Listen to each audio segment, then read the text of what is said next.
Obi-Wan Kenobi once said to Anakin Skywalker, "This weapon is your life." You know, Anakin should have turned to him and said, "Well, it's cold, it's hard, and it's dangerous. Gosh, Obi-Wan, you really do know me, don't you?" Yeah. We've checked out these replica lightsabers, specifically the Anakin Skywalker Force FX Hasbro lightsaber with removable blade in a previous visual showcase. We want to turn our attention, though, for this visual showcase for a brief review here that also deals with lightsabers, but we're not talking about lightsabers in physical replica form. We're talking about lightsabers in book form. We're talking about, Young Jedi Knights lightsabers. No, we're not talking about this one. We're talking about another of those many reuses of a Star Wars title, not this lightsabers, but the recently released Scholastic Star Wars Lightsabers, a guide to weapons of the Force, written by Pablo Hidalgo, though of course it doesn't say that anywhere on the cover here. This is one of those books that in recent memory a lot of people were trying to decide whether or not to buy, especially EU fans, because they weren't quite sure what to make of a book like this. It's a little oversized. I mean, you take a regular paperback book and it's much, much taller. It seems like it's going to be one of those thin books, and it is. Is it a guidebook? What is this thing? And how much should an EU reader be interested in picking this one up? That's what we're going to take a look at in this visual showcase. Hi everybody, I am Nathan P. Butler from the EU Review. Let's get to it. Now, Star Wars guidebooks have attempted to tackle the idea of lightsabers before. The Essential Guide to Weapons and Technology, which is one of the guides recently featured on the Visual Showcase number 9, where I went through and talked about the different Star Wars guides and their evolution as a series. It previously took a look at lightsabers in a 2-page spread on regular lightsabers, followed by a separate page focusing specifically on Exar Kun's lightsaber. This, of course, was published back around 1996, so well before double-bladed lightsabers made their appearance on film with Darth Maul. The only one they could use as an example was Exar Kun's. So it was tackled before as far as giving some background to what they are and how they work in guidebook form. The new Essential Guide to Weapons and Technology by Hayden Blackman, rather than Bill Smith this time around, did the same thing. Gave us our look at 3 different lightsabers here, Luke's, Darth Maul's, and Asajj Ventress's. Gave us a breakdown down here at the bottom, if you can see it, of Luke's lightsaber with information there. And then on a second page, gave us more information, and on the facing page, breakdowns, again, of Darth Vader's lightsaber, Darth Maul's, and Asajj Ventress's. So again, the new Essential Guide to Weapons of Technology also took a look at lightsabers. And for more in-depth background on lightsaber forms, styles, and things like that, the background of them, the history of them, we have Jedi vs. Sith, the Essential Guide to the Force, which starts talking about lightsabers in the chapter called The Jedi, right around page 94, and goes on for quite a few pages throughout that chapter talking about lightsabers, starting with some awesome artwork in here by Chris Travas. It's basically a guide to the Force and a guide to the Jedi, and in doing so, you have to have a guide to lightsabers. It's all part and parcel with the mission of this particular book. So from an EU standpoint, we've gotten a lot of background on lightsabers before. So just what in the heck are they trying to do with this book, and how does it fit into the grand scheme of Star Wars resources out there? Now, first of all, this book, Star Wars Lightsabers, only runs about 70 pages. It is taller than a standard paperback, a little bit wider than a standard paperback. You start out in here with information on just the background and the history of the lightsaber. You have an awesome cutaway here of the insides of a lightsaber, which is one of the better images I've ever seen of that type of cutaway. Information on building a lightsaber, information about taking care of it, and then you get into profiles of individual people. In the back, since we're going to focus on the individual people as our main focus here, you also have information on lightsaber techniques, myth versus fact. You have information here on lightsaber combat, the different forms and so forth, where to aim when you're in combat. And the last few pages really kind of feel like a duh.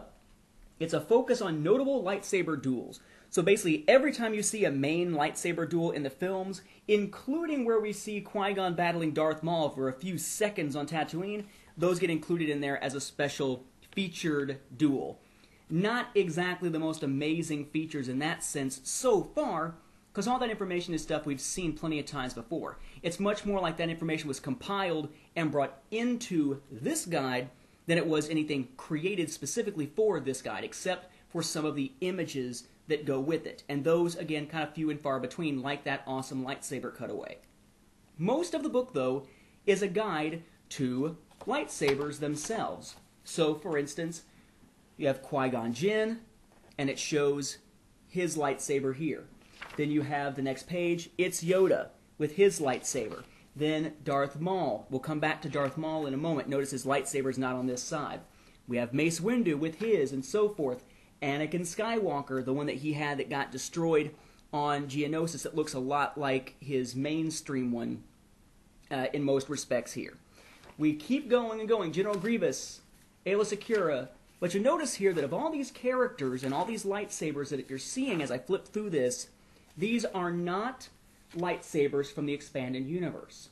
All of this is information from lightsabers as presented in the films, right down to almost replica-sized images of them. This replica is supposedly somewhat life-size. I'm not sure exactly if it really is a 1-to-1 ratio here, but when it comes to lightsabers in this book, you might think that what you're looking at might possibly be, perhaps, life-size. Here's the saber used by Anakin and then used by Luke. Here's the replica. You can already tell the replica is bigger than the one, if I can get lined up here, bigger than the one that's here in the book. Now the book calls it 28 centimeters. It is not 28 centimeters in the book. Same thing goes for Mace Windu's. Says it's 28 centimeters, I think it is. Actually measures more around 22. So they're close to lifelike, close to 1-to-1 ratios, but these are not life-size, at least based on what you're seeing. Centimeters, it gives the measurements, but then you actually go through and measure the images. They're not exact. So this is not 1-to-1. They're just close-ups of the individual lightsabers.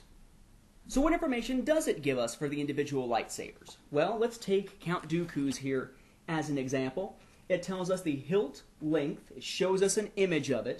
It tells us the hilt length, the hilt width, the material it's made from, the blade color, and what the focusing crystal is. In this case, a synthetic Sith crystal. It gives us an image of the character with the lightsaber generally, and a little thing underneath that says notes that has some background. This is where you start to see some EU material get in there. For example, when talking about Aayla Secura, it talks about her background with Quinlan Vos, which is initially EU stuff, now apparently being worked into the Clone Wars cartoon series. For example, when you check out things like General Grievous. General Grievous's lightsabers tell you where the 4 lightsabers he's using in Revenge of the Sith come from, some of which came from other film characters that he killed off-screen in the EU instead of on film. And it does tell you about that. For instance, is it Adi Gallia, I believe it is? They show hers and point out that it was taken on Boz Pitti, or Stas Ali, or whoever it was that got killed to give him that particular lightsaber. So, in that sense, they are tying it into the EU, but again, it's only a very tangential sort of way, not in any big way to add a lot of information to the EU when it comes to this book. If you also look on the back, it says, along with all the other information here, it says, learn the stats and stories behind 25 of the most notable lightsabers in the 10 most famous duels in Jedi history. And down here, key pages fold out to make the action bigger and closer. Well, these key pages are 3 times, 4 pages, but 3 specific times. For example, with all these different characters, you have their lightsabers across from the page on which the character appears. For Darth Maul, as I mentioned a moment ago, we'd come back to, Darth Maul's doesn't show his because it's so long, you have to actually fold it out and get his lightsaber. Again, it's not necessarily 1-to-1 with real life, but it folds out to give you the sense of, wow, this is a lot longer than the scale used for all these other ones. Then you have, midway through the book, General Grievous featured, and this one folds out on both sides to give you all 4 of the lightsabers he uses in the films, and as I said, where they get them. Again, Adi Gallia, not Stas Ali, Adi Gallia, her lightsaber, mentioning Boz Pitti down there, Pablo Gil, Roran Korob from the Genndy Tartakovsky series up there on what to you is the top right-hand side of the screen there. and then Shaak Ti underneath. Those two, really kind of cool fold-outs. They didn't really need to make those fold-outs. They could have just made the scale smaller, but they're nifty to have in there. Unfortunately, the last one kind of makes you wonder if they were just running out of ideas. It's with Luke Skywalker from Return of the Jedi. Folded up, it's just images of Luke using a lightsaber. Not even that lightsaber. Only the bottom two of those images are from Return of the Jedi with that lightsaber. All the other ones, the other 4 of them, are using the one he got through Obi-Wan from Anakin, from Revenge of the Sith. So it really kind of feels like that third fold-out is kind of useless just to give him another fold-out page to put in here. So, generally speaking, is it worth picking up? The price tag on this is $8.99 up here in the corner. And because this is such a cheap item, not cheap in quality, but cheap in terms of price, relatively speaking, compared to other stuff, you're not going to find it discounted most places. Amazon.com at this moment still has this $8.99 item as $8.99. So for $9, is it worth it? Well, let me put it this way. It's a book that sets out to do one thing: detail the lightsabers of the Star Wars films. In that sense, it does a very good job, because all these different characters like Plo Koon and such that show up in the films with lightsabers, you see their lightsabers based on the props, you get a little background on it, and you see who each lightsaber goes with. So if you're someone who is into custom making lightsabers, if you're really into lightsaber hilts in general, perhaps costuming, this is an awesome book to get. If you just wanted to see the lightsabers up close for all these different characters, great book to get. But that's all it's trying to do, and it accomplishes that, but does really no more.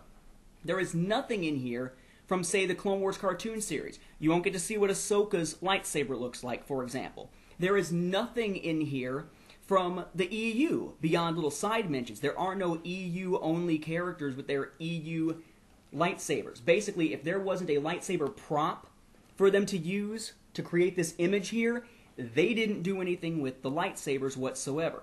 So it might be better to say, perhaps, Star Wars lightsabers, instead of a guide to the weapons of the Force, perhaps a guide to the weapons of the films, or a guide to the weapons seen in the Star Wars films, or a guide to the iconic blades used in the Star Wars films, something like that to denote Star Wars films, not EU, not the Clone Wars.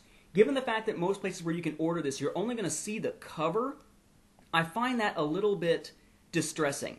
Not that they're trying to purport this to be anything else than it really is, but the fact that people could very easily look at this and think it's going to be something that it's not. Think it's going to cover more than just the lightsabers of the films. I gotta be honest, when this showed up in my mailbox through Amazon, I was kind of disappointed about what it wound up being compared to what I had hoped that it was. However, taking a second look at it in light of what they tried to do versus what actually happened, they accomplished their initial mission. It's just maybe not the type of mission that I would have purposely pursued if I had known quite what this was when I was going through and buying it on Amazon. So, if you're into costuming, into the films themselves, into lightsabers, it's a good buy. It's $8.99. It is a little bit more than a standard paperback novel is concerned. If you're into the EU, there's not much new information you're going to find here, and if you're looking for EU information in a guidebook, you might as well skip it, because quite frankly, you're not going to get much new out of it. For what it does it well. It just doesn't do a whole heck of a lot. So my recommendation, I'm just going to have to say medium, because it depends. High for collectors or high for people who are into costuming and such, but low, relatively speaking, for EU fans. We'll average that out and simply say medium on this one. Not a great buy, but at the same time not a very expensive buy, so it's not going to be something you're going to be kicking yourself for quite as much as some other things if you were to buy it and then find it's not quite your cup of tea. And shit, my lightsaber fell on the floor. Oh, that's not good. Poor lightsaber. It done falls on the floor. Yeah, anyway.